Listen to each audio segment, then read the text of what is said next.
Assalamualaikum warahmatullahi wabarakatuh. Perkenalkan, nama saya Ramli dari SD Integral Lukman Al-Hakim Sumeneb. Saya adalah CGP Angkatan yang ke-10. Hari ini saya akan menjelaskan intisari dari pemikiran Ki Hajar Dewantoro.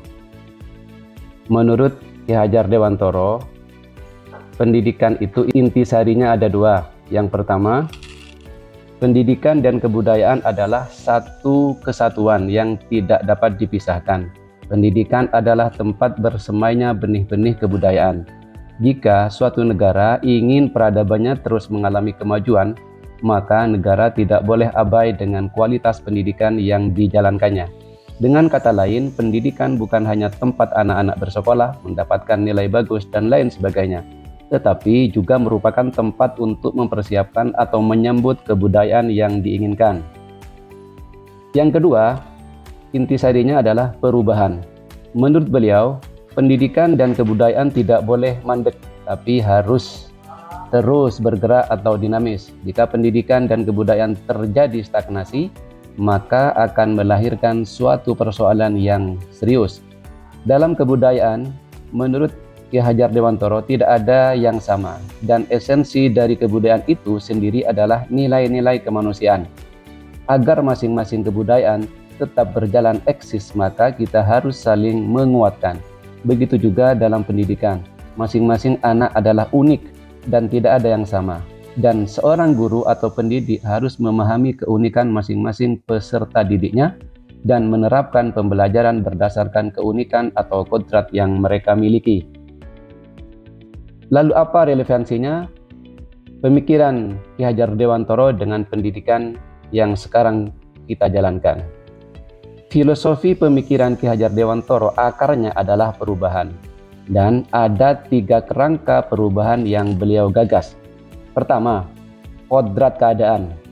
Dalam melakukan perubahan, kita harus memperhatikan kodrat keadaan.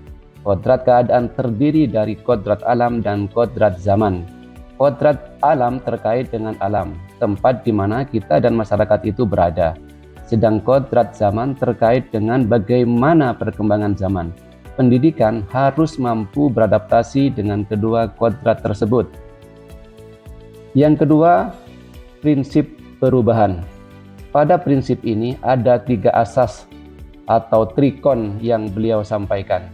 Yang pertama adalah kontinu, artinya pengembangan yang dilakukan harus berkesinambungan, dilakukan secara terus-menerus dengan perencanaan yang baik.